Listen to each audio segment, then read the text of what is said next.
Happy Monday morning, everybody. All right, since I have my meeting with YouTube coming up, I'm going to continue to post here until that meeting occurs. So let's just move forward with our content for today because, again, there's a lot. Let's go.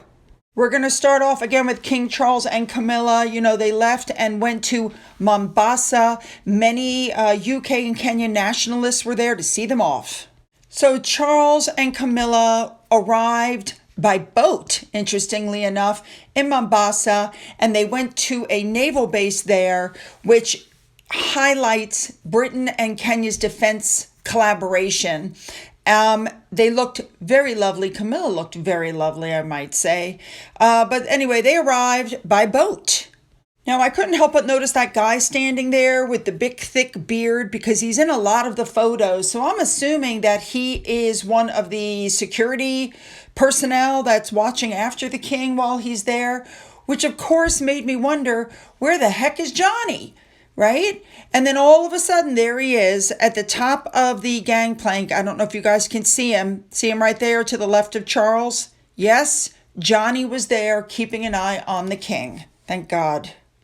Now, for those of you who don't know this, and I did not know this, Charles is the Captain General of the Royal Marines, and so that was his rank while he was there. He saw them demonstrating a covert beach landing, and of course, after he inspected an honor guard with Kenya's president, William Ruto, of course, and then he watched the military stuff that was going on. And then, of course, they got back on the boat to leave. I actually was a little surprised by that. And I was surprised because they have other activities that they were going to that were also on the beach. So, you know. Anyway, thank you to Remoulade Sauce for all the information on what Camilla was wearing. Gorgeous. So the next thing that happened was the king went to Nyali Beach. He met young climate activists there. Apparently, they go through the beach and they segregate plastic rubbish found on the beach. So this group gave him a badge and one of those kerchiefs that you see around their necks, apparently. And what they do, believe it or not, they use the recycled plastic that they get to manufacture desks for use in schools. Well, that's pretty cool, I think. FYI, the badge they gave him recognized the king as an environmental warrior. Pretty cool. The next thing the king did while he was there on the beach was go look at a coral restoration project. And what they're doing is cleaning up and replanting coral, which has been depleted. It's an artificial reef there, but the king helped them fix the coral into the artificial reef. And then he stood there and watched them taking the coral out to be replanted at sea. I think the king was really, really enjoying this part of the trip. All right, next up, he sat on the beach with community elders and had some, I don't know what kind of conversations, probably about conservation. He's just so calm and collected everywhere he is. Anyway, after that, he went and spoke to a group that rescues turtles, helps with the hatchlings, and then helps them get released back out into the ocean. Again, it may not be in the correct order, but while this was going on, I believe this is when Camilla went to what they call the Situation Room. This is a place for survivors of sexual and gender-based violence, and they give all kinds of services there. She learned how the women are being supportive. That's, right up her alley. All right. Then, now while she was there, and by the way, this organization is called Satui Ya Wana Woke. I hope I'm saying that right. The Voice of Women. The group were singing songs about the power and importance of women in society, and they danced with Camilla. Now, in typical Camilla style, she shuffled her feet. She was smiling. She was a little bit embarrassed, just like she was when they put the shawl around her shoulders. But the community there said, this is the way we praise our women because women are very important in community. Love it. They also presented her with a Swahili shawl. Beautiful. Moving on. All right, so next up, Charles and Camilla got into a tuk-tuk. I think that William and Catherine did that in Pakistan, but this one is electric. That is how they arrived at Fort, I think it's pronounced Jesus, with the UNESCO World Heritage Site. Pretty cool. Now, they were joined by a lot of senior government officials, the Prime Cabinet Secretary, the head of the Gender, Culture, Arts, and Heritage Group, and they helped take them through this fort.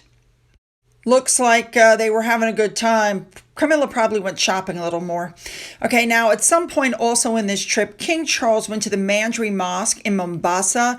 It is apparently the oldest mosque in Kenya, and he was talking to them about working to build, cohesion in the community, interfaith dialogue.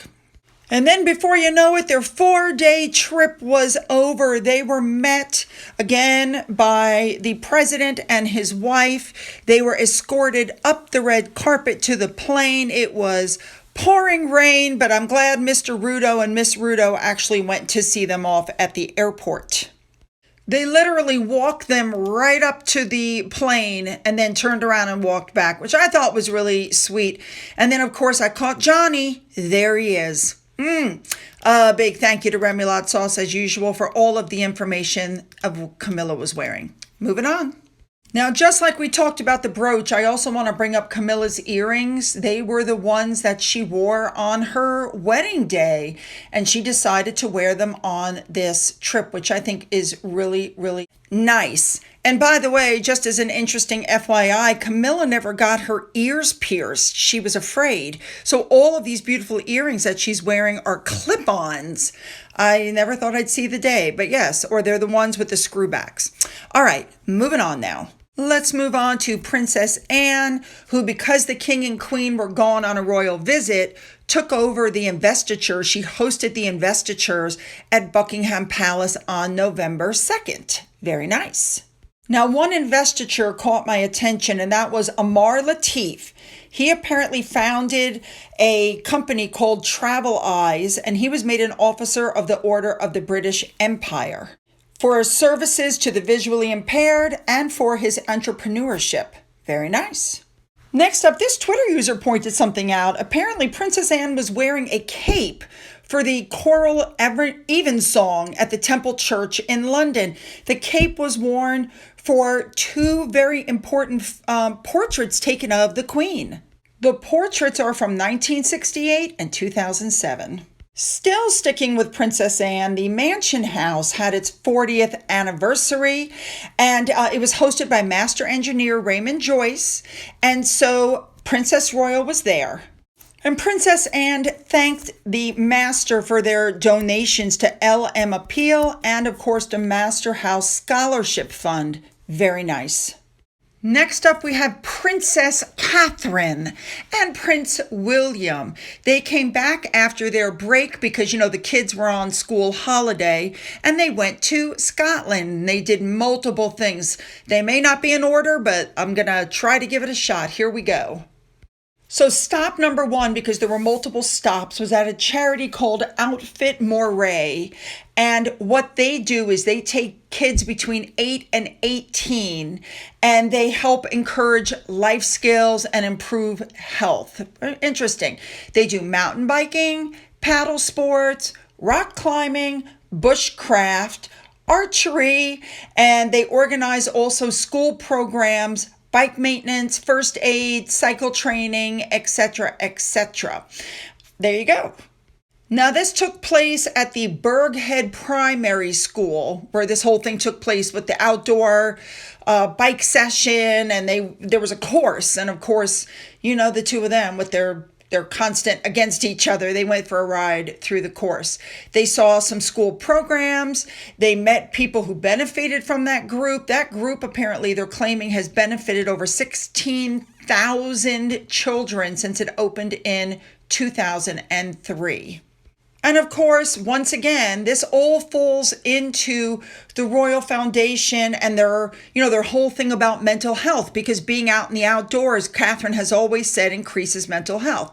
Now, of course, one little boy fell off his bike and got hurt. Catherine, she went right up to him. There's a video of it, very sweet. She bolstered him up and got him back on his bike and out riding.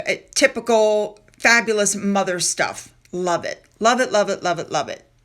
Now, of course, there were a lot of people standing around waiting to meet William and Catherine. Some of these people were just hilarious. And you could tell William and Catherine were eating it up and having a really, really, really good time with them. Love it. She literally, I think Catherine is, I could be wrong. My opinion, I think Catherine is going to single-handedly raise the monarchy up and keep it from being any more damaged by Harry and Meghan. I got to be honest, that's just my personal opinion. I think William chose very well.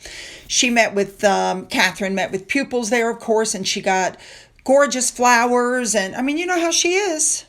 All right, from there, Catherine and William went to a farm where they met members of the young farmers and representatives from Farm Strong Scotland. So they were at a family-run farm, and they heard from them all about how they're trying to support mental health and well-being of young people there on the farm.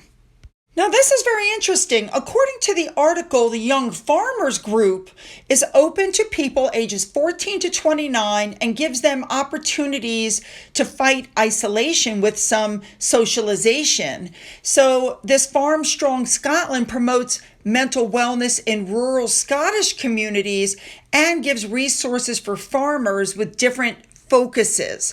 The lower young farmers recently did a thing called Are You OK? But you was spelled EWE. That was part of the Young Farmers Club to foster more conversations about mental health and break down taboos. Love it. Now, at the end of the day, the very last stop they made was at a place called Day One, and it's in Inverness. It's a charity. They help with personal development, mentoring, coaching vulnerable youths. They run a kart raceway, which doubles as a hub for an apprenticeship program where kids can learn automotive skills. So, of course, Catherine and William took a tour. They met the young people. They did auto workshops. They did a race. They even played beer pong. I'm sure there was no beer involved. Now, interestingly enough, I think it's important to note that 100% of all profits made go to this charity. The CEOs aren't taking a cut, et cetera, et cetera. Now, of course, Catherine and William were joking around because William was like, I'd love to race her on the track. Oh my God, these two are just so freaking competitive. It's hilarious. But when it came to this pong game, apparently Catherine was having a little trouble getting the ball in the cup. That's interesting. And again, a big thank you to Remoulade Sauce for everything that Catherine was wearing and attempting to do everything William was wearing. Moving on. All right, I'm just touching on this article just because it's so stupid. Prince Louis hasn't reached a major milestone, but Archie did it years ago. You know what that major milestone is?